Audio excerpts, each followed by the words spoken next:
NIC Asia presents जनता जान्न चाहन्छन् title sponsor NIC Asia bank पनि साथी पनि राम्रो पनि हाम्रो पनि स्पोन्सर्ड बाइ LIC नेपाल जीवन रहँदा पनि जीवन पश्चात पनि गर्वैदेखि बलियो भूगर्भ सिमेन्ट मेरो देश मेरो जगदम्बा सिमेन्ट गुणस्तरीय प्लम्बिङको भरपर्दो नाम मार्बल। म पनि आजै नेपाल टेलिकमको एन्टी फाइबर सेवा लिन्छु। नेपाल टेलिकम राष्ट्रको सञ्चार। रेड ब्लू इनर्जी ड्रिंक सर्वत्र बजारमा उपलब्ध छ। राष्ट्रको शान किसान। लिकेजको no tension. Pinnacle academy Lagankhel Lalitpur 25 years of excellence। KB सैम डुबाल ब्रान्ड हाम्रो सामान हाम्रै स्वाभिमान।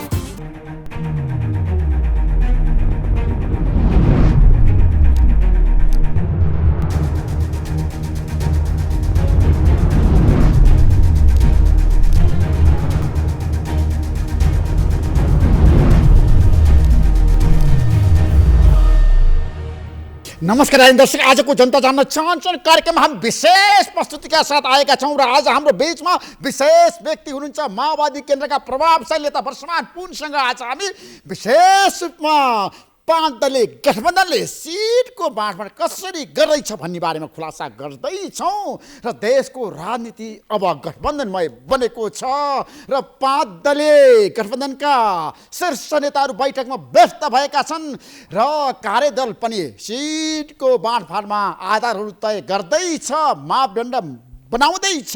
4वटा आधार आजको कार्यदलमा छलफल भएको छ।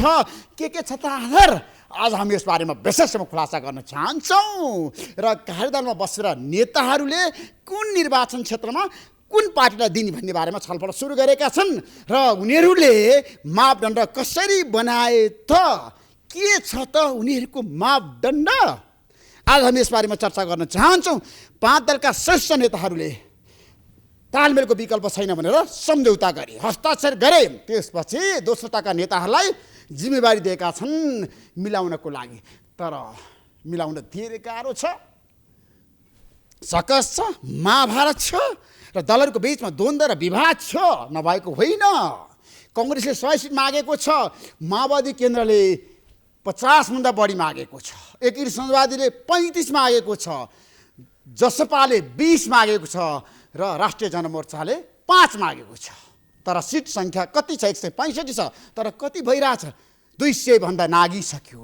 अब कसरी मिलाउला त कार्यदलमा बस्ने नेताहरूले? आज हामी यस बारेमा चर्चा गर्न चाहन्छौँ र 2074 सालमा प्रत्यक्षमा निर्वाचित निर्वाचन क्षेत्र र त्यसपछि समानुपातिकमा कुन कुन पार्टीले कहाँ कसरी प्राप्त गरे मत, त्यसलाई पनि आधार बनाइएको छ। पछिल्लो समय भएको राजनीतिक घटनाक्रमलाई र पार्टीहरू फुटिसकेपछिको अवस्थालाई र स्थानीय तहको निर्वाचनलाई पनि आधार मानेर नेताहरू यतिखेर सिटको बाँडफाँडमा केन्द्रित भएका छन् र एमाले पनि निर्वाचन परिचालन समिति गठन गरेको छ। केपी शर्मा ओलीको नेतृत्वमा सबै पदाधिकारीहरू रहेका छन्, सबै शीर्ष नेताहरू रहेका छन् र सबै पदाधिकारीका एउटै स्वर छ, एउटै मत छ, एमाले एक्लै चुनावमा जाने र केन्द्रीय गठबन्धन नबनाउने, स्थानीय तहमा भने त्यहाँको आवश्यकता अनुसार तालमेल गर्ने, सहकार्य गर्ने भनेर एमाले नेताहरूले बताएका छन्। आजको कार्यक्रममा हामी यसबारेमा पनि चर्चा गर्न चाहन्छौँ। एमाले घोषणापत्रको लागि पनि आज एउटा पार्टीको शीर्ष नेताहरूको एउटा कमिटी बनाएको छ। महासचिव शङ्कर पोखरेलले यसको जिम्मेवारी लिनुभएको छ र एमाले अब चुनावमय बनाउने, देशलाई चुनावमा जाने र चुनावमा आफ्नो पार्टीले जसरी पनि जित्ने उनीहरूले दाबी गरेका छन्।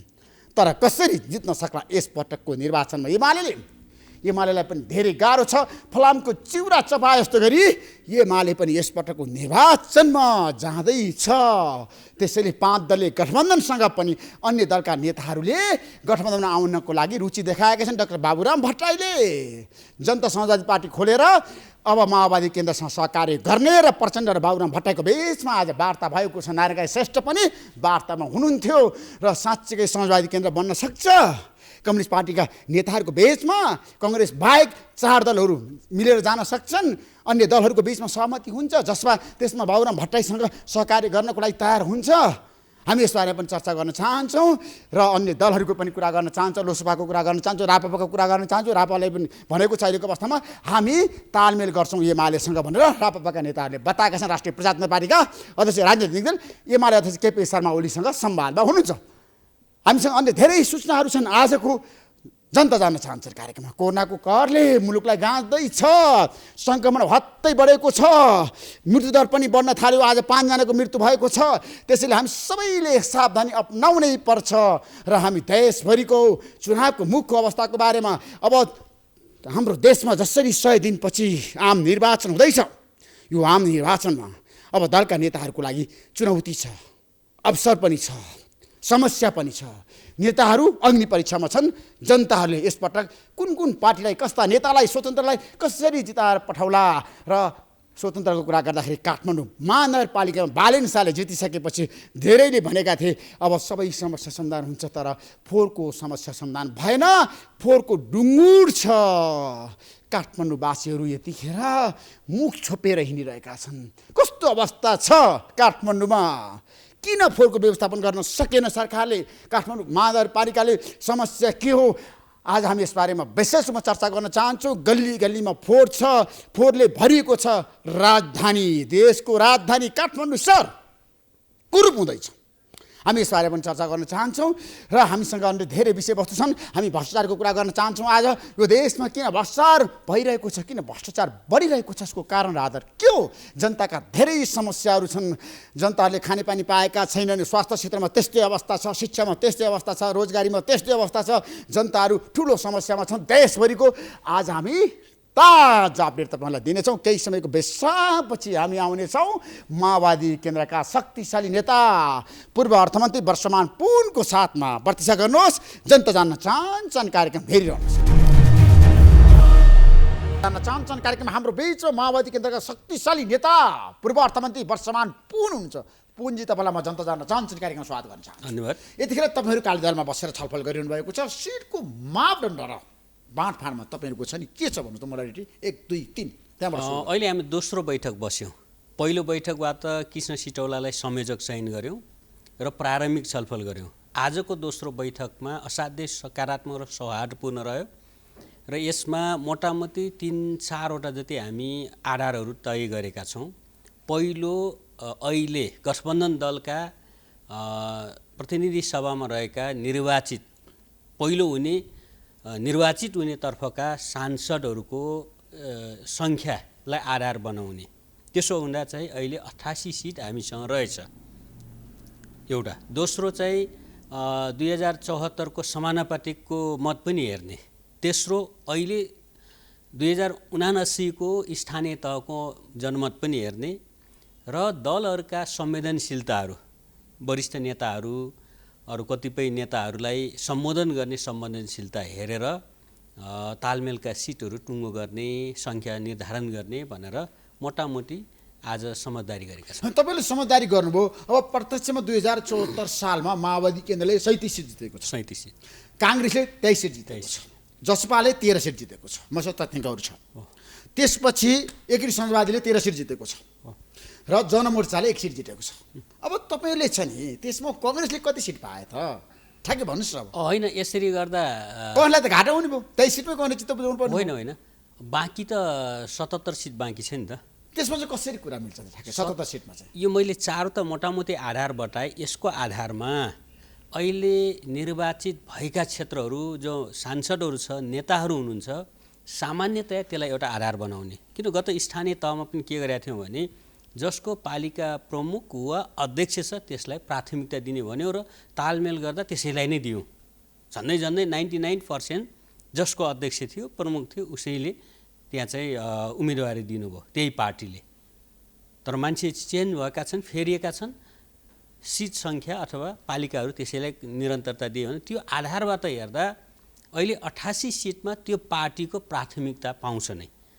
त्यसमा चाहिँ केही सिटहरू एडजस्ट गर्नुपर्ने, यताउति मिलाउनु पर्ने हुन्छ। त्यो दलका संवेदनशीलताहरू छन्, सिनियर नेताहरू छन्, या अहिलेको स्थितिमा त्यो क्षेत्रहरू गुम्ने खतराहरू छन्, त्यस्ता ठाउँहरूमा हामी मिलाउँछौँ। तपाईँले कसरी मिलाउनु? जस्तो कङ्ग्रेसले 100 सिट मागेको छ, दाबी गरेको छ भने माओवादी केन्द्रले 60 कि 55 तपाईँहरूको दाबी आजको दिनमा जनता जान्न चाहन्छ बताउनुहोस्। अहिलेसम्म हामी कुनै दाबी गरेका छैनौँ। तर नेताहरूले भनेका छन् 60 सिट चाहिन्छ। कांग्रेसले पनि आधिकारिक रूपले अहिले कांग्रेसले भनिसक्यो छैन 100 सिट चाहिन्छ भने गगन थापाले यही कार्यक्रममा आएर भन्नुभएको जनता जान्न चाहन्छ व्यक्तिगत रूपले त भन्न पाइयो। कार्यदलको सदस्य हो नि त उहाँ त। होइन व्यक्तिगत रूपले भन्न पाइयो। शीर्ष नेतृत्व तहमा पनि अध्यक्षहरूको तहमा पनि कुनै सिट सङ्ख्या बताइएको छैन। कार्यदलमा पनि कुनै पार्टीले आफ्नो सङ्ख्या आफ्नो पोजिसन बताएको छैन। त्यसैले अनौपचारिक रूपले मिडियामा या अरू ठाउँमा भन्नु त्यसलाई हामीले अन्यथा लिएका छौँ। एकीकृत समाजवादीले त 37 सिट चाहिन्छ भनेर भनिसक्यो त। एकीकृत समाजवादीको 13 जना सदस्यहरू अहिले प्रतिनिधि सभामा हुनुहुन्छ प्रत्यक्षतर्फको। पहिलो प्राथमिकता त्यो सदस्यहरूको सङ्ख्याले पाउँछ अनि बाँकी 77 सिट जति छ त्यसलाई फेरि हामी स्वाभाविक रूपले कङ्ग्रेसले नै बढी पाउँछ। त्यसमा 77 मा चाहिँ कङ्ग्रेसले बढी पाउँछ। कङ्ग्रेसले कति पाउला? त्यो बढी पाउँदा जस्तै हामी 2074 को मतलाई पनि हेरेका छौँ। समानुपातिक तर्फको मत हेरेका छौँ एउटा। अर्को हेर्दा कस्तो देखि त्यो पनि आँकडा हेरिरहेका छौँ। अर्को के हेरिरहेका छौँ भने 2074 मा कङ्ग्रेसको 40 सिट छ समानुपातिक तर्फ, माओवादीको 17 सिट छ। अहिले समाजवादीसँग 11 सिट समानुपातिक तर्फको छ र यता 10-11 वटा कति छ? जसपाको 11 वटा छ। 10 वटा छैन होला, 10 वटा त्यस्तै होला, 10 वटा जति छ जसपाको। त्यसो गर्दा त्यो सङ्ख्या पनि एउटा साइज आउँदो रहेछ। फेरि यो पनि हेरिरहेका छौँ के गर्दा लजिकल हुन्छ, के गर्दा एउटा समझदारीपूर्ण हुन्छ, के गर्दा यो गठबन्धन सौहार्दपूर्ण अगाडि जान्छ र फेरि जित पनि निकाल्नुपर्ने छ। सिट बाँडफाँड मात्रै, सिट दिनु र लिनु मात्रै ठुलो कुरो होइन, जित्नु पनि छ। यो सबै आधार बनाएर हामी छलफल गरिरहेका छौँ। तर स्थानीय तहको निर्वाचनमा तपाईँलाई थाहा छ सबै ठाउँमा तालमेल भएन नि त। भएन। त्यसलाई आधार मानेर तपाईँले सिटको भागभण्डा गर्दा त घाटा होला नि त दलहरूलाई। त्यही नै स्थानीय तहमा हामीले करिब 2600 वडाहरूमा अरू साथीहरूलाई छोड्यौँ या अरू साथीहरूलाई सघायौँ। त्यसो गर्दा हाम्रो अहिले 15 लाख प्लस मत छ। 2600 वडामा 100 मत मात्रै न्यूनतम एभरेज हिसाब गर्दा पनि 2.5 लाख हुन्छ। त्यो भनेको 17-18 लाख मत हुन्छ हाम्रो कम्ती पनि अहिलेको मत। त्यसै गरी एकीकृत समाजवादीले जम्मा 27% उम्मेदवार दिएको छ वडामा। बाँकी ठाउँ अहिले देशभरि उम्मेदवार दिन्छ। 165 निर्वाचन क्षेत्र, 330 प्रादेशिक निर्वाचन क्षेत्रमा नै समानुपातिक दिन्छ। त्यस अर्थमा अहिले 5 लाख वडामा आएको छ भने त्यसको 8-10 लाख त सजिलै पुग्ने देखिन्छ एकीकृत समाजवादीको। त्यसै गरी जसपाले पनि सबै ठाउँ दिएको छैन। यो मत चाहिँ लाई आकलन गर्नुपर्ने हुन्छ। त्यही भएर हामी पुरानो मत पनि हेर्छौँ, अहिले भइरहेका कार्यरत हामी चाहिँ सांसद र त्यो क्षेत्र पनि हेर्छौँ, पछिल्लो जनमत पनि हेर्छौँ र दलहरूका संवेदनशीलता कहाँ कसरी संवेदनशील छ, नेताहरूको संवेदनशीलता होला या आजको जनमत होला, जनमत फेरिएका होला, यो सबै हेरेर व्यवहारिक रूपले हामी हेर्छौँ। यसमा हामीले धेरै समस्या देखेका छैनौँ। बाहिर जसरी जनमत बनाइएको छ, तपाईँकै न्युज हेरिरहेको थिएँ मैले, हेडलाइनमा एकदम रस्साकसी खालको रस्साकसी छ, चर्काचर्की भएको छ कार्यदलमा।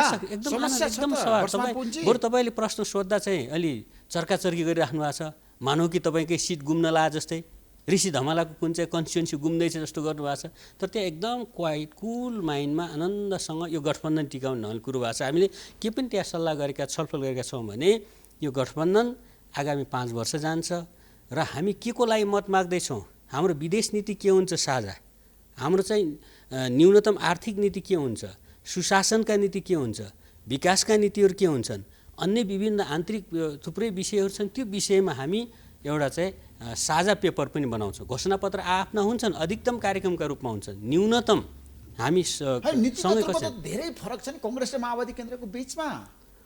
सैद्धान्तिक रूपले दीर्घकालिक रूपले फरक छ, तर आजको सुशासन कायम गर्ने के फरक? सैद्धान्तिक रूपमा हेर्नुहोस् त कति आकाशजमिनको फरक छ।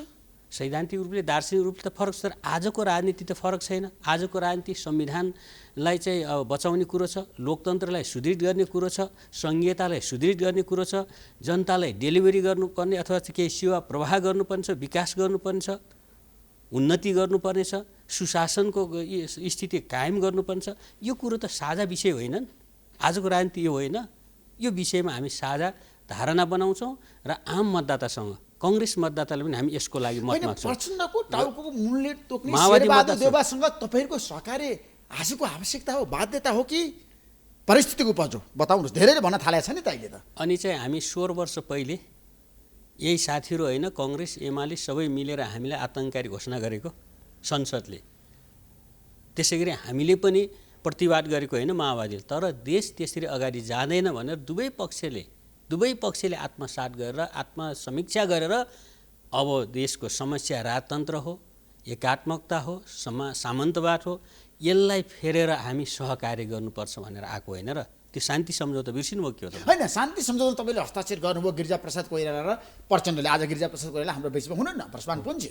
तर एउटा गम्भीर प्रश्न त नेपाली राजनीति बजारमा चर्चा परिचर्चाको विषय भएको छ। केपी शर्मा ओली लगायत एमालेका नेताहरूले भनिरहेका छन् प्रचण्डको टाउको मूल्य तोक्ने शेरबहादुर देउबा माओवादी केन्द्रलाई प्यारो भयो आजको दिनमा। तपाईँहरू कङ्ग्रेस बिना बाँच्न नसक्ने अवस्थामा पुग्नुभयो। कङ्ग्रेस बिना तपाईँहरूको राजनीति देख्न सक्ने भयो, त्यही होइन? कसले भन्यो? धेरै नेताले भन्न थाले, जनताले भन्न थालिसके। काङ्ग्रेसको पुच्छर बन्दैछ माओवादी केन्द्र। माओवादीको पुच्छर कङ्ग्रेस बन्यो भन्दा के फरक पर्छ नि? त्यो सम्भव छ। ड्राइभ त अनि शेरबहादुर देउवाले गर्नुभएको छ। एमाले हाम्रो पुच्छर बनेको होइन हिजो। गणतन्त्र त एमाले भनेको थिएन नि त, हामीले भनेको थियौँ।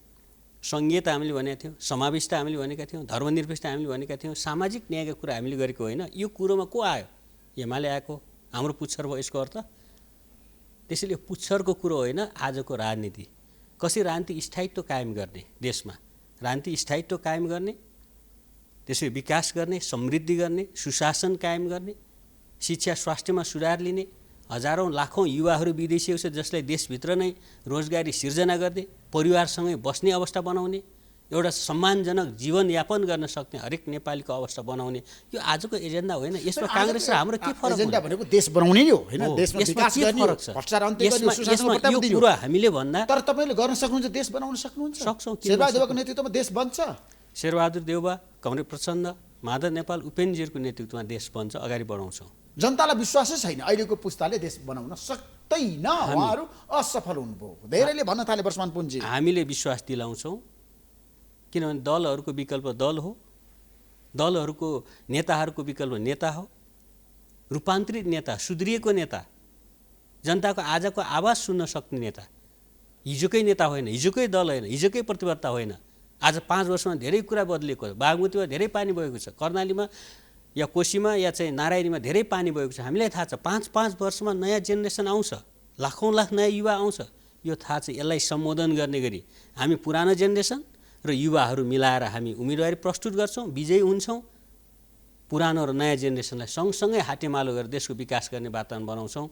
एकातिर वामपन्थी शक्तिहरू, अर्कोतिर लोकतान्त्रिक शक्ति मिलाएर देशको स्थायित्व, राजनीतिक स्थायित्व हामी कायम गर्छौँ। वर्षमान पुञ्जी, तपाईँको पुस्ता आज असफल भयो क्या? खालि तपाईँहरू शेरबहादुर देउवालाई प्रधानमन्त्री बनाइरहनु भएको छ। 5औँ पटक उहाँ प्रधानमन्त्री बन्नुभयो देशको। 2048 सालदेखि अहिलेसम्म शेरबहादुर देउवाकै सेरोफेरोमा देशको राजनीति घुमिरहेछ। तपाईँहरू कहाँ हुनुहुन्छ? अब बिस्तारै परिवर्तन हुन्छ, हामी परिवर्तन गर्छौँ। गर्न सक्नुहुन्छ? शेरबहादुर देउवाको विकल्प को त आजको दिनमा निर्वाचनपछि?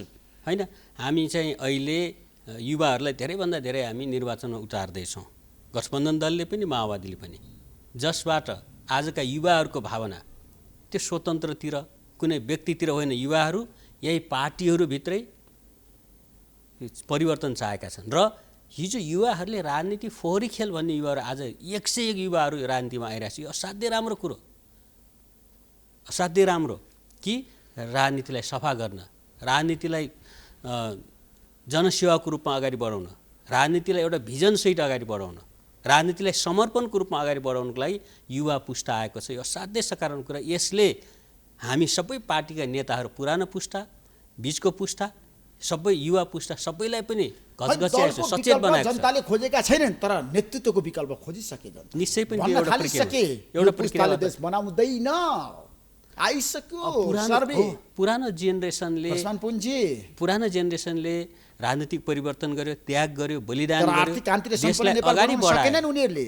अगाडि बढाए शेरबहादुर देउवाले मौका पाउनु, प्रचण्डले मौका पाउनु, केपी शर्माले मौका पाउनु, बाबुराम भट्टराईले मौका पाउनु। यसमा दुईटा कुरा छ। एउटा कुरा पुरानो जेनेरेसनले बिस्तारै एउटा अभिभावकीय भूमिकामा जानुपर्छ, नयाँ जेनेरेसनलाई अगाडि बढाउनुपर्छ भन्ने सकारात्मक आलोचना आएको छ। यसलाई हामी स्वागत गर्नुपर्छ, नेताहरूले पनि स्वागत गर्नुपर्छ। त्यो बिस्तारै उहाँहरूले चाहिँ अभिभावकीय भूमिकामा जानुपर्छ। तर अर्को के आएको छ भने पुरानो पुस्ता असफल भयो भन्दै देशलाई अराजकतातिर लाने होइन पुरानो पुस्ता व्यवस्थामाथि असफल भयो भ्रष्ट भयो व्यवस्थामाथि उनीहरूले देश प्रश्न राख्न उठाउने सक्दैनन् उनीहरूले व्यक्तिगत स्वार्थको लागि काम गरे जनताको लागि काम गरे सकारात्मक आलोचनालाई हामी लिनुपर्छ नेताहरूले पनि लिनुपर्छ पार्टीले लिनुपर्छ हामी लिन्छौँ र नेताहरूलाई पनि हामी सचेत गराउँछौँ र उहाँहरूलाई बिस्तारै बिस्तारै गार्जियनसिपमा लान्छौँ हामीले देशको नेतृत्व लिन्छौँ तर अर्को पनि छ सँगसँगै नेताहरू असफल भयो भन्दै पार्टी सिस्टममाथि पार्टी व्यवस्था दलीय व्यवस्थामाथि प्रहार गर्ने नेताहरू प्रहार गर्ने र अन्ततः देशलाई अस्थिर बनाएर पछाडि फर्काउने खालको षड्यन्त्र पनि छ त्यस्ता आवाज छ त्यो आवाजसँग सतर्क हुनुपर्छ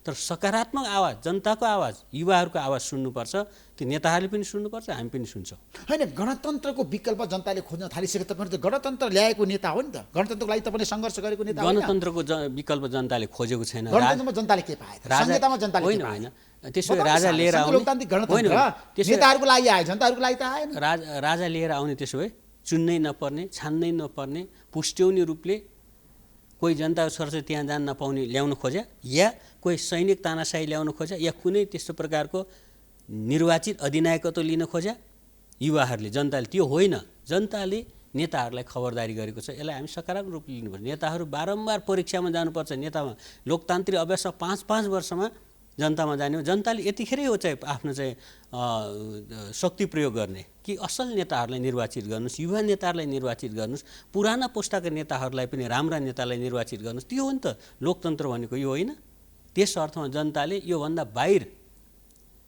विकल्प होइन दलभित्रै विकल्प यो राज्य प्रणालीभित्रै विकल्प नेताहरूको छ नि अब अहिलेको सोच चिन्तन र दृष्टिकोण छ नि त्यो त परिवर्तन हुनुपर्छ पर्दैन परिवर्तन हुनुपर्छ गतिशील हुनुपर्छ गतिशील छन् नेता नयाँ होइन नयाँ जो गतिशील हुन्छ सान्दर्भिक हुन्छ जो अनुहार परिवर्तन हुनु पर्यो अब नयाँ अनुहार चाहियो देशको लागि विकासको लागि आर्थिक क्रान्तिको लागि अनुहार मात्रै 80 वर्षमा गिरिजाप्रसाद कोइराला गणतन्त्रको नायक बनेको होइन देशको नेतृत्व गरेको होइन त्यसको एउटा सोच हो मुख्य कुरो यसको अर्थ उमेर अवस्था स्वास्थ्य पनि मुख्य कुरो होइन भन्न खोज्या होइन तर सोच एकदम युवा छ प्रतिगामी सोच पछौटे सोच हो भने कस्तो युवा अलि ज्येष्ठ छ सिनियर नेता छ गतिशील सोच परिवर्तन सोच विकासको सोच युवा पुस्ताको आवाज सुन्ने सोच भयो त हामी त्यसलाई नो भन्न सक्दैनौँ 92 वर्षमा महाथिर जो चाहिँ सिङ्गापुरमा के मलेसियामा समस्या आएपछि फेरि 92 वर्षमा आएर निर्वाचन लडेर प्रधानमन्त्री भयो छोटो समयमा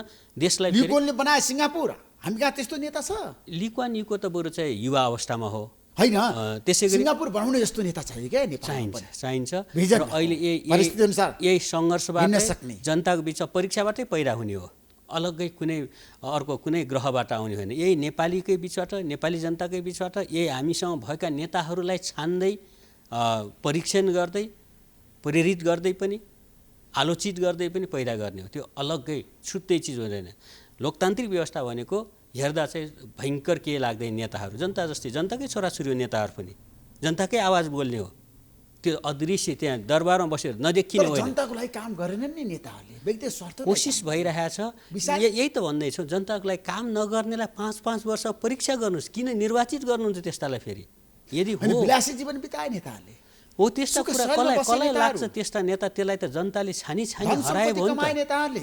छैन सबैले छैन नेताहरू असल पनि छन् अनुशासित पनि छन् उनीहरू पारदर्शी पनि छन् देशको बारे सोच्छन् जनताको बारे सोच्छन् जनताको आवाज पनि बोल्छन् जनताको आवाज सुन्न तयार छन् त्यस्ता नेता थुप्रो नेताहरू छ तपाईले जो नेतालाई विलासी भन्नुहुन्छ जो नेतालाई चाहिँ भ्रष्ट भन्नुहुन्छ जो नेता चाहिँ नालायक भन्नुहुन्छ जनताको अधिकार हो नि त 5-5 वर्षमा किन लोकतन्त्र आवधिक निर्वाचन हामी किन प्रयोग गरेको किन फेस गरेको होइन भने यस्ता धेरै पटक बहस भएका छन् जनताले त्यस्तै नेतालाई फेरि चुन्यो भने त फेरि जनताले पनि त जिम्मा लिनु पर्दैन आफ्नो अधिकार प्रयोग गर्दा दाम दण्ड भेद तपाईहरु प्रयोग गर्नुहुन्छ नि चुनाव जित्नको लागि त जनताले जिताएको होइन नि त तपाईले त पैसाको खेल बगाएर पैसा कसले खान्छ त नि अर्बौं रुपैयाँ करोड रुपैयाँ पैसा खाएकै हो भने कसले खायो पैसा खाएकै हो भने कसले खायो त ल को हो खाने करोड रुपैयाँ खर्च गर्छ चुनावमा नेता खाने त्यो पैसा खाने हो महँगो भएको छ चुनाव म एउटा साथी पर्सनलले भन्नुभएको छ एउटा पत्रकारले स्थानीय निर्वाचनमा मेयरमा चुनाव जित्नको लागि 10 करोड खर्च गर्नु पर्यो एकजनाले यस्तो छ त्यसो 2074 को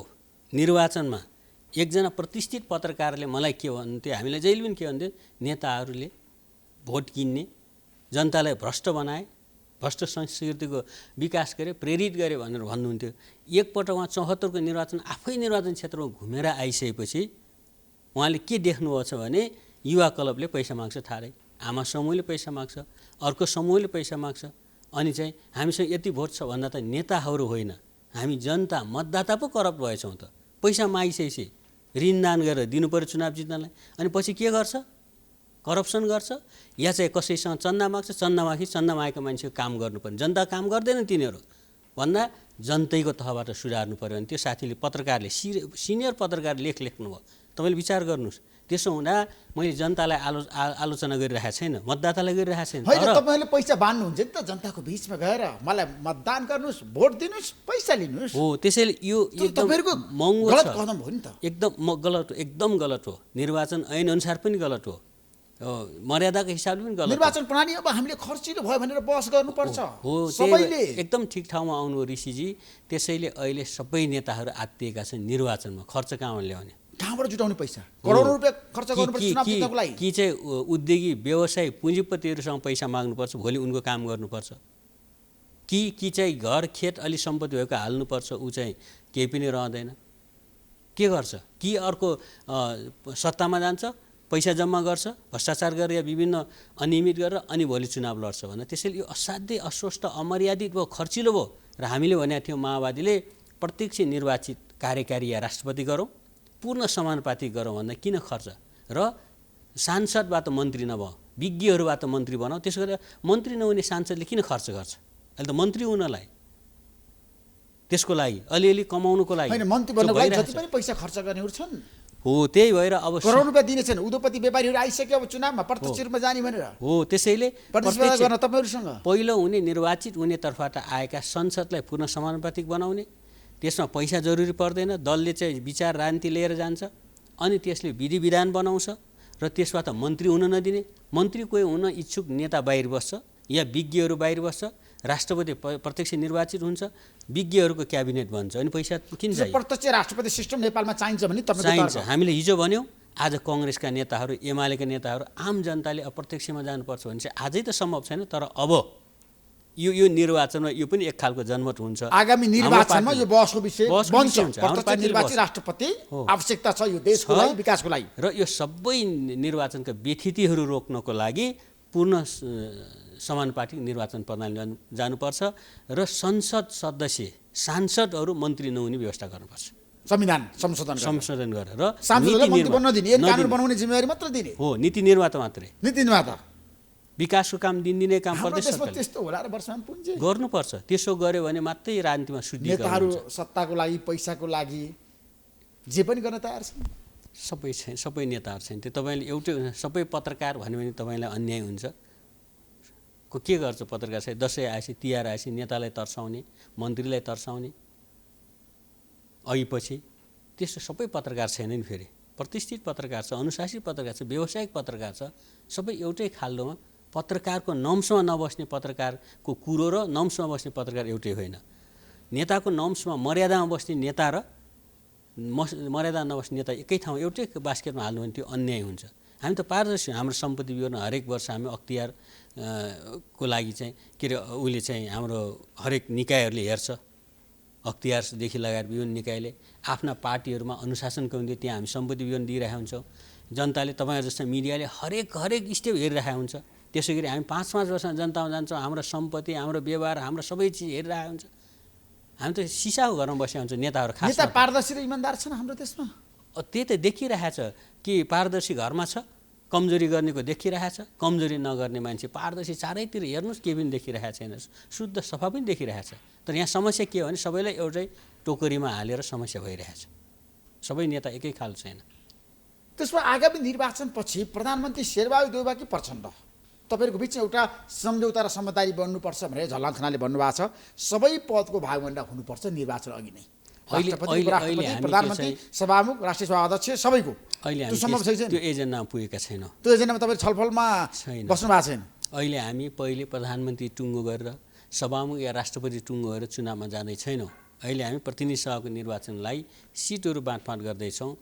लोकतन्त्रको रक्षाको लागि, संविधानलाई सुदृढ गर्नको लागि, देशको विकासको लागि, सुशासनको लागि हामी भोट माग्छौँ, गठबन्धन आवश्यक छ, गठबन्धन बनाउँदैछौँ, यो गठबन्धन अलिकति राजनीति स्थायित्व भएपछि प्रतिस्पर्धा गरौँला भोलि। अहिले पनि जहिले पनि अस्थिरता भइराख्ने, अहिलेको भू राजनीतिक अवस्था छ, विश्व परिस्थिति, विश्व शक्ति सन्तुलन फेरबदल आइरहेछ, त्यसको केन्द्र पूर्व एसिया, दक्षिण एसिया भइरहेछ। हामीले एउटा सन्तुलित परराष्ट्र नीति लिनुपर्नेछ। एकातिर वाम शक्ति, अर्कोतिर लोकतान्त्रिक शक्ति, परम्परा लोकतान्त्रिक शक्ति, वाम लोकतान्त्रिक शक्ति मिलेर हिँड्न सक्यौँ भने हामी चाहिँ देशलाई चाहिँ एउटा शान्ति स्थिरता दिन सक्छौँ र जब स्थिरता हुन्छ विकास सम्भव छ। त्यसको लागि हामी काम गर्दैछौँ। त्यसमा स्थिरतामा विकास सम्भव छ, एकदम सम्भव छ, स्थिरता पनि सम्भव छ नि। प्रचण्डलाई तपाईँको पार्टीले अगाडि सार्ने हो निर्वाचनमा? स्वाभाविक रूपले अहिले अध्यक्ष प्रचण्ड, हामीले पार्टीको तर्फबाट प्रधानमन्त्रीको अवस्था आउँदा उहाँ नै हो, तर त्यसरी हामी अहिले उहाँलाई प्रधानमन्त्रीको रूपमा अगाडि सार्ने या चाहिँ अहिले नै एमाले के विषयमा अगाडि सार्ने तपाईहरुले प्रचण्डलाई अगाडि सार्ने कि नसार्ने मेरो प्रश्न? अब यो चाहिँ खासमा चाहिँ संसदीय व्यवस्था भन्ने, यो परिमार्जित संसदीय व्यवस्था भन्ने, तर चाहिँ राष्ट्रपति जस्तै कार्यकारी प्रत्यक्ष निर्वाचित प्रधानमन्त्री राष्ट्रपति जस्तै गर्ने यो बेठिक हो, सैद्धान्तिक रूपले विचलन हो। हामीले यसै गरौँ भन्दा साथीहरू संविधान नमान्ने पहिले नै के अर्थ? एउटा निर्वाचन क्षेत्रको मान्छे प्रधानमन्त्री कसरी छ? भोलि चाहिँ बहुमत भयो हुने कुरो, नभए त के अर्थ हो त यसको? त तपाईँ संविधानको धारा 46 को 1 मा 76 को 1 मा के भन्छ भने बहुमत प्राप्त दलको नेता हुन्छ। बहुमत प्राप्त कसैले गर्नेवाला छैन।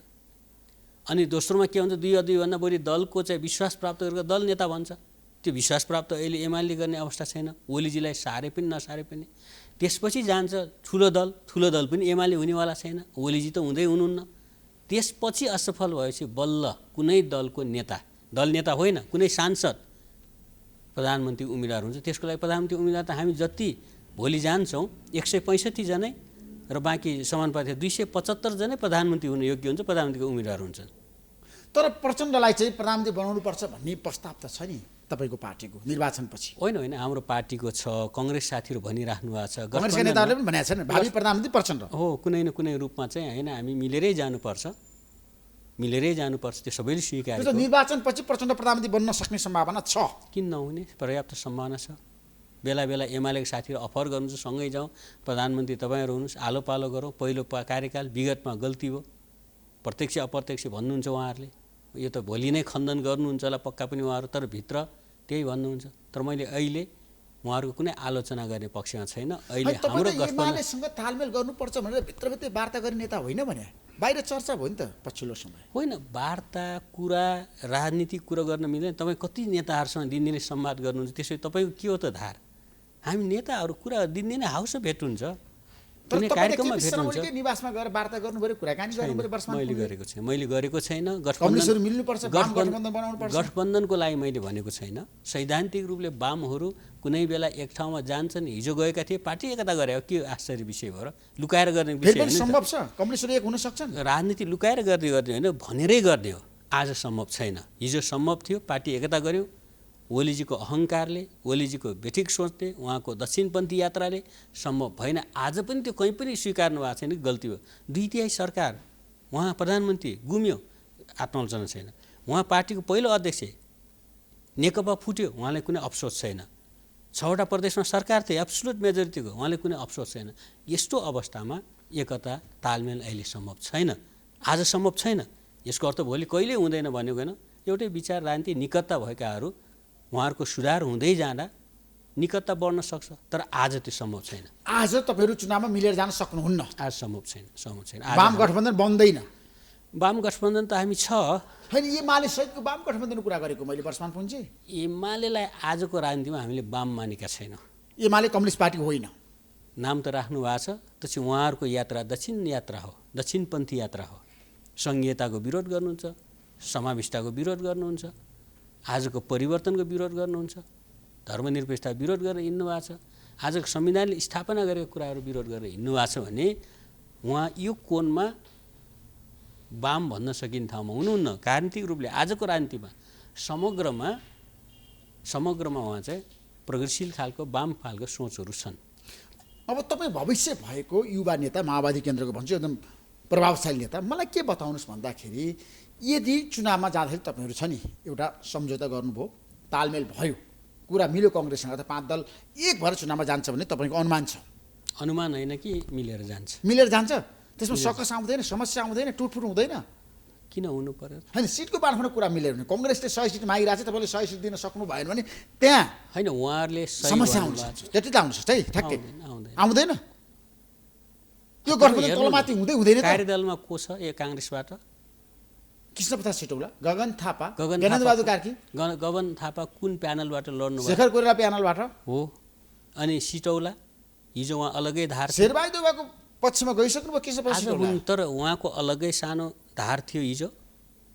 गगनजी चाहिँ अर्को धारबाट निर्वाचित। उहाँहरूलाई सबै ताला छापी सुम्पिनु भएको छ। अनि कसरी समस्या आउँछ? उहाँहरूले यहाँ छलफल गर्दै हुनुहुन्थ्यो, गठबन्धन गरेर जाउँ भन्नुभएको छ। उहाँले के भन्नुभएको छ? उहाँहरूले भन्दा हिजो सैद्धान्तिक रूपले नीतिगत रूपले कङ्ग्रेस महानगर र उपमहानगर केन्द्रमा मिलाउने, बाँकी आवश्यकता र औचित्य आधारमा तालमेल गर्ने भन्यो, त्यही अनुसार भयो। तल आज कङ्ग्रेस एकमतले यो गठबन्धनलाई जोगाउनुपर्छ, यो गठबन्धन मिलेर जानुपर्छ भनेको छ। त्यसैले हामी सैद्धान्तिक रूपले त्यहाँ छौँ र सहमत छौँ। पार्टी त्यसमा कुनै पनि समस्याहरू समस्या आउँदैन भन्नुहुन्छ। कमिटीमा बकाइदा कुनै समस्या आउँदैन। त्यसमा माओवादी केन्द्र युटर्न हुँदैन, एमालेतिर सहकार्य गर्दैन, एमालेसँग हात बढाउँदैन। हामी युटर्न तालमेलको लागि आवश्यकतै छैन। हामी यही गठबन्धनमा त जानुपर्छ भनेका छौँ। फेरि यो राजनीतिमा ऋषिजी तपाईँले बुझ्नुपर्ने कुरो के हो भने हाम्रो निर्वाचन प्रणाली मिश्रित निर्वाचन प्रणाली, कसैको बहुमत आउँदैन। यस अर्थमा सबै काङ्ग्रेसको बहुमत ल्यायो भने के गर्ने? आउँदैन, सबै अल्पमत। हामी काङ्ग्रेसको बहुमत आउँदैन यसपटकको निर्वाचन? 165 सिधै काङ्ग्रेसलाई दिए पनि आउँदैन। कसरी आउँछ त नि? कुनै पनि पोलिटिकल पार्टीको बहुमत आउँदैन। कसरी आउँछ त नि? हेर्नुभएकै छ नि, समान पार्टीको मत 110 सिट छ, त्यहाँ सबैका आफ्ना मत आउँछन्। अनि बाँकी 165 नै काङ्ग्रेसलाई दिए पनि आउँदैन, सबै त जित्दैन नि उसले। त्यसो हुँदा यो निर्वाचन प्रणाली कसैको बहुमत आउँदैन। त्यस अर्थमा सबै अल्पमत, पहिले यो मान्नु पर्यो। कोही ठुलो अल्पमत, कोही सानो अल्पमत। त्यसै अल्पमतहरू मिलेर चुनाव अगाडि गठबन्धन या चुनाव पछि गठबन्धन, आजको हाम्रो संविधानको व्यवस्था यही हुन्छ भनेर हामीले के भन्यो भने प्रत्यक्ष निर्वाचित राष्ट्रपतिमा जाउँ, कहिले पनि सरकार अल्पमतमा हुँदैन। पुनः समानुपातिक जाउँ, जहाँ सबै पार्टी हुन्छ, नीतिमा सबैले छलफल गर्छ, बहस गर्छ, नीति कानुन बनाउँछ, एक ठाउँ हुन्छौँ, कार्यान्वयन गर्नेमा स्थिर सरकार हुन्छ। 5 वर्ष ढुक्कैले एउटा राष्ट्रपति या प्रधानमन्त्रीले काम गर्न पाउँछ भन्यो। हिजो त्यो मान्नु भएन। तर आज कङ्ग्रेस एमाले साथीले बहुमत हुन्छ, एकल बहुमत सम्भवै छैन। न कङ्ग्रेसलाई, न एमाले, न माओवादीलाई मिल्नै पर्छ। चुनाव अगाडि मिल्ने या चुनाव पछाडि, यति हो। न्यूनतम कार्यक्रम जसको मिल्छ त्यो मिल्ने हो। त्यसमा तपाईँले चुनाव अघि तालमेल गर्नुभयो कङ्ग्रेससँग, चुनाव पछि एमालेसँग सहकारी हुन्छ माओवादी केन्द्र एमालेको बिचमा सरकार बनाउने कुरामा? अब अहिले तपाईँले भन्नुभयो त केपी शर्मा ओलीको प्रस्ताव छ भन्नुभयो। अहिले सम्भव छ, किनभने हिजो हामी एमालेसँग गठबन्धन गऱ्यौँ, चुनाव जित्यौँ। चुनावपछि कङ्ग्रेसले 5 वर्ष तपाईँहरूले प्रधानमन्त्री लिनुहोस्, कमरेड प्रचण्डले प्रधानमन्त्री लिनुहोस्, गठबन्धन गरौँ। किन? तपाईँहरूले पार्टी एकता त गर्नुभएको छैन। चुनावको लागि गठबन्धन गर्नु, सरकारसँगै बसौँ भन्नुभयो, हामीले मानेनौँ। ठिक त्यस्तै प्रकारको आज त्यतिखेर एमालेका साथी शङ्का गर्नुहुन्थ्यो, यो त्यति नैतिक हुँदैन भन्नुहुन्थ्यो। फेरि आज त्यही प्रस्ताव उहाँले कसरी गर्नुहुन्छ त? कङ्ग्रेससँग मिलेर चुनाव लड्ने अनि एमालेसँग सरकार त हुँदैन। हिजो एमाले गल्ती नगर्दासम्म, ओलीजीले गल्ती नगर्दासम्म हामीले समर्थन गरेर बसेका थियौँ। जब उहाँले संसदै विघटन गरेपछि यो अवश्य नरहेछ, संसद बचाउन, संविधान बचाउन, लोकतन्त्र बचाउन, राजनीतिक स्थायित्वको लागि हामी कङ्ग्रेससँग हात बढायौँ। पहिलो चरणमा कङ्ग्रेस तयार भएन, हामीसँग म्यान्डेट छैन भन्नुभयो। तर म्यान्डेट जब चाहिँ खण्डित गर्नु ओलीजीले, खण्डित म्यान्डेटमा माओवादी कङ्ग्रेस एक ठाउँ बस्न मिल्छ भनेर हामी एक ठाउँ बस्यौँ। आज संविधान ट्र्याकमा आएको छ, लोकतन्त्र ट्र्याकमा आएको छ। अब सुशासनलाई काम गर्नुपर्छ। कङ्ग्रेसलाई पनि माओवादीलाई पनि यो च्यालेन्ज छ कि सुशासन र विकास गर्नु। पछि तपाईँहरू एमालेसँग मिलेर सरकार बनाउने पक्षमा हुनुहुन्न, प्रचण्डलाई प्रधानमन्त्री बनाउने पक्षमा। यदि कङ्ग्रेसले प्रचण्डलाई प्रधानमन्त्री बनाएन भने त्यतिखेर तपाईँहरू एमालेसँग सहकार्य गर्ने, तालमेल गर्ने, सरकारमा जानको लागि? त्यो अहिले सम्भव छैन। सम्भव छैन। अहिले तालमेल गरेर जाने, न्यूनतम कार्यक्रम बनाएर जाने, हामी 5 वर्ष राजनीति स्थायित्व दिन्छौँ भने त्यो कुरोमा आधारभूत रूपले परिवर्तन नआउँदासम्म अर्कोतिर जाने भन्ने हुँदैन। हिजो पनि एमालेसँगै थियौँ, संसद विघटन गरेर अर्कोतिर हिँडिसकेपछि त्यसपछि पार्टी अलग भएर हामी कङ्ग्रेससँग मिलेको हो नि त। यो त यथार्थ हो नि। तर तपाईँहरू कङ्ग्रेस बाहेक अन्य दलहरूलाई समेटेर किन सामुदायिक केन्द्र बनाउने र गठबन्धन बनाउने कम्युनिस्टहरूको, वामहरूको भनेर भनिरहनु भएको छ त? बनाउँछ। हामी विचार मिल्नेहरूसँग एकता पनि गर्छौँ। त्यो कङ्ग्रेसलाई कुनै अब्जेक्सन छैन कङ्ग्रेसको। किन विचार मिल्दा एकता गर्न मिल्छ, कङ्ग्रेस पनि गर्न मिल्छ। त्यसो पार्टी एकता हुन्छ त्यसैगरी नेपाल प्रचण्ड उपेन्द्र यादव हामी बीचमा छलफल गरिरहेका सम्भावना के छ? अन्ततः हामी र माधव नेपाल बीचमा एकताको सम्भावना छ। चुनाव अघि नै? हामी चुनाव अगाडि सम्भव छ। माओवादी केन्द्र एकीकृत समाजवादीको बीचमा एकताको सम्भावना छ। चुनाव अगाडि होइन, एकीकरण हुन्छ। हिजो एउटै पार्टीमा थियौँ, विभिन्न परिवेशले अलग अलग भएका हौँ। उपेन्द्रजीहरूसँग पनि हामी विचार मिल्ने, रान्ति मिल्नेहरू हौँ, निकटताहरू छ। आवश्यक पर्यो भने हामी के अरे माधव नेपाल अनि उपेन्द्रजी, वामदेवजी, बाबुरामजीहरू बिचमा हामी चाहिँ गठबन्धनभित्र एउटा मोर्चा बनाउन सक्छौँ। कङ्ग्रेसलाई अलग गरेर एक हुन्छ, गठबन्धन बनाउने, गठबन्धनलाई बलियो बनाउनको लागि मोर्चा बनाउने, समाजवादी मोर्चा बनाएर जान सक्छौँ। एउटा चाहिँ वाम तथा समाजवादी मोर्चा बनाउन सक्छौँ। एउटै घोषणापत्र पनि हुन सक्छ। एउटै पाँच दलको एउटै घोषणापत्र पनि हुन सक्छ। माओवादी केन्द्र एकीकृत समाजवादी आश्चर्य मान्नु पर्दैन, किनभने जनता समाजवादी पार्टी, विचार जसपा मिल्छ।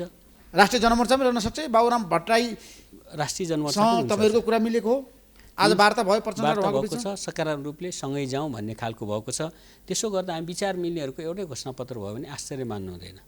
राजनीतिक रूपले हामी एउटै राष्ट्रिय जनमोर्चा चाहिँ तपाईँहरूको साथमा नरहन सक्छ नि त। संहिता विरोधी पार्टी हो, चितबहादुर केसी होइन। अरू सबै विषयमा मिल्छ, त्यसमा रिजर्भेसन होला अलिअलि, बाँकी सबै कुरोमा मिल्छ नि त।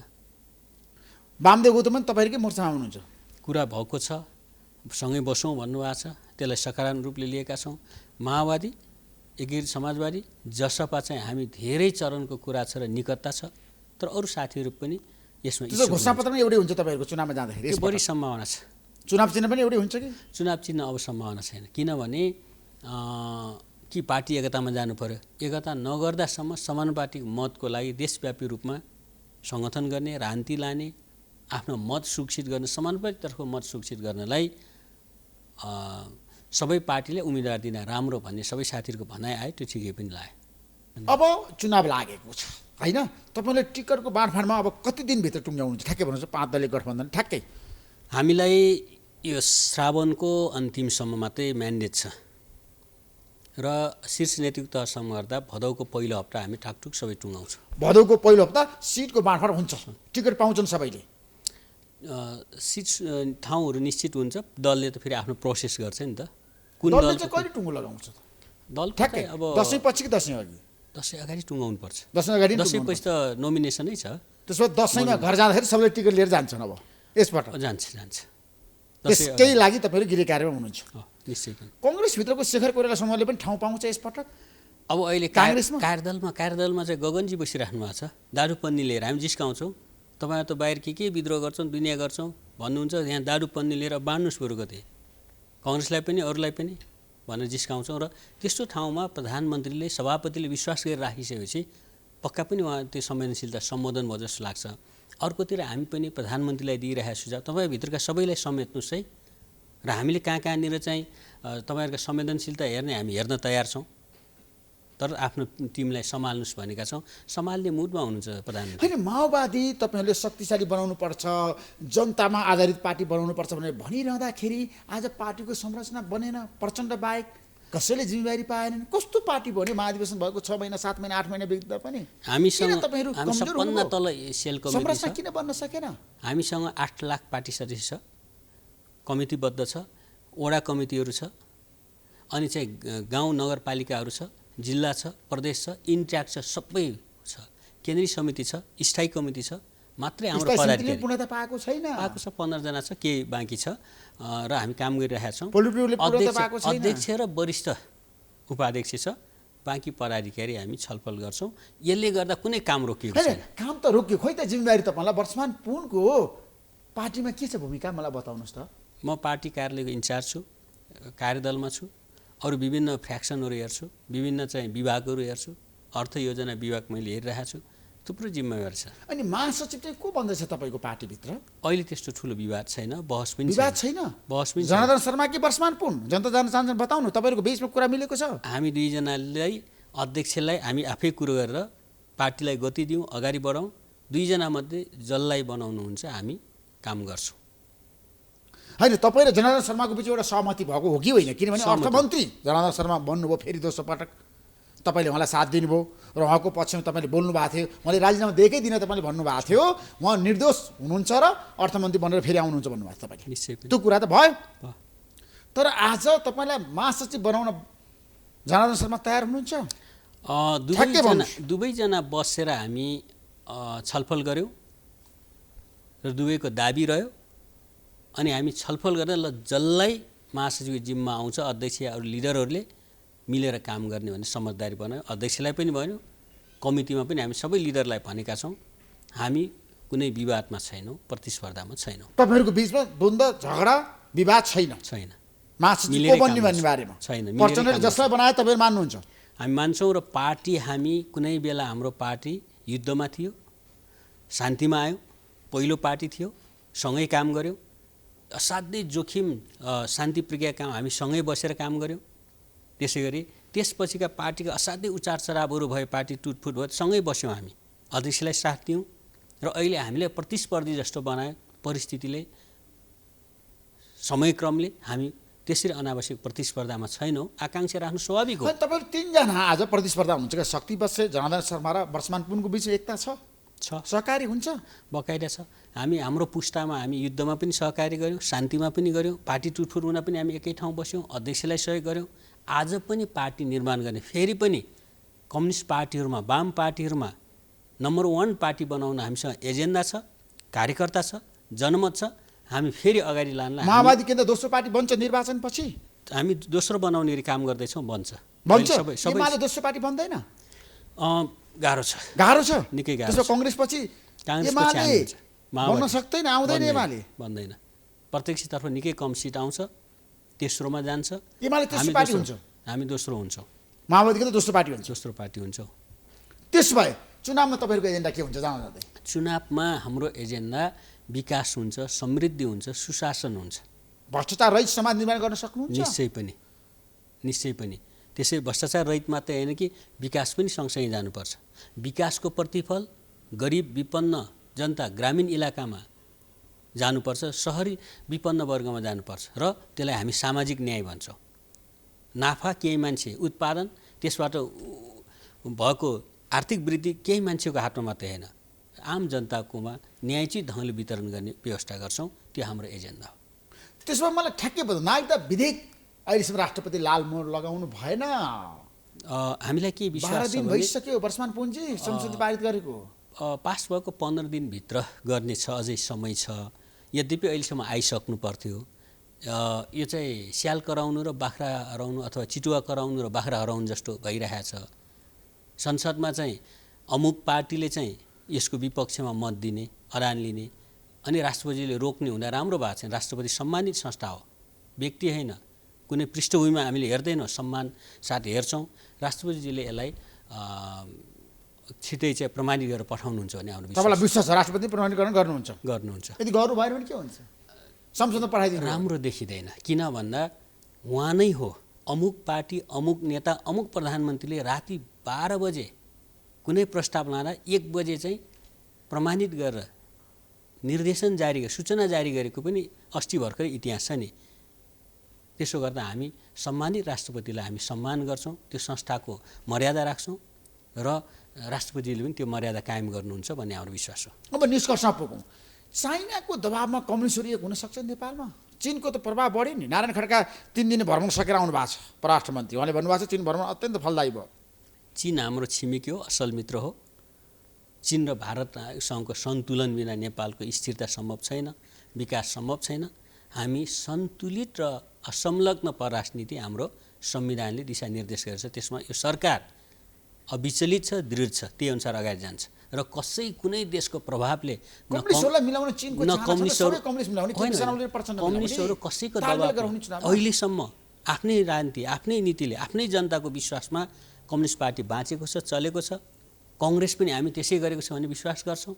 यहाँका पार्टी र यहाँका जनताबाट, जनतामा आधारित, जनताबाट आएका पार्टी हुन्। हामी जनता विश्वास गर्छौँ। हाम्रा मित्रहरू हुनुहुन्छ विश्वभरि, छिमेकमा पार्टीका आफ्नो मित्र होला, ती अलग हो। मित्रता र देशको चाहिँ आफ्नो मामिला, आन्तरिक मामिला अलग विषय हुन्। Thank you so much Varshaman Punji, महत्त्वपूर्ण समय दिनुभयो। तपाईँलाई धेरै धेरै धन्यवाद दिन चाहन्छु। नमस्कार।